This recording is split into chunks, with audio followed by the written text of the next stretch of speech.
I almost didn't go that day. The forecast said rain, my heart said no. But fate, well, it had other plans. They say love finds you when you're not looking. I think it finds you when you're most afraid to feel. My name is Olivia.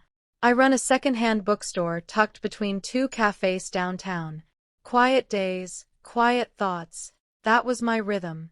Until one Sunday morning, Daniel walked in, soaked in rain, holding a book so ruined, it looked like it had been crying too. He said, "Do you have this?" I dropped it in a puddle trying to save a cat. I smiled. Not at the cat story, but at the fact that he thought saving a book was as urgent as saving a life. He kept coming back. Some days for books, some days for quotes. Once, just to borrow a pen, but he never returned it. We never planned it. But slowly, my store became our meeting place. We'd sit on the floor between dusty poetry shelves and talk about things that didn't matter and things that did.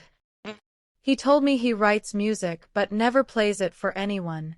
I told him I collect postcards I never send. He laughed and said, "Maybe we're both a little afraid of where our hearts end up." I didn't disagree. Then one day, he stopped showing up. No goodbye. No message. Just gone. I waited, telling myself it was fine. That love that soft can slip through your fingers.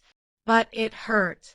Because for the first time in years, someone had seen me. Not just the books I sold or the smile I wore. He saw me, pages, cracks and all. 2 weeks later, on another rainy Sunday, he came back. Soaked again. Out of breath. Holding a box. He placed it on the counter without a word and just said, "I wasn't ready. But I missed the quiet with you more than I feared the noise inside me." Inside the box were postcards. All blank, except one.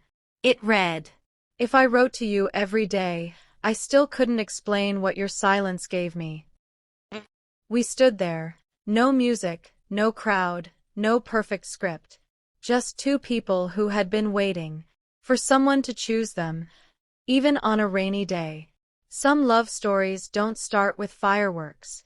They begin with forgotten books, quiet corners, and someone who walks in when the sky is falling, but stays until the sun comes back.